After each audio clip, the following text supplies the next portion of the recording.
திருச்செந்தூர் கோயிலிலே வேளாடணும் சண்முகா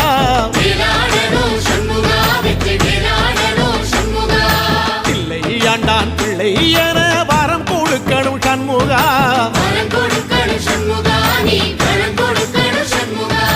கண்ணுபடும்படி சண்முகா இந்த காலம் முழுவதும் சண்முகா உன்ன நினைக்கிற சண்முகா நல்ல செல்வம் பொழிக்கணும் சண்முகா சொன்ன வரங்களை அள்ளி கொடுக்கிற கொடை வள்ளலே சண்முகா கோடி வணக்கம் சண்முகா பல கோடி வணக்கம் சண்முகா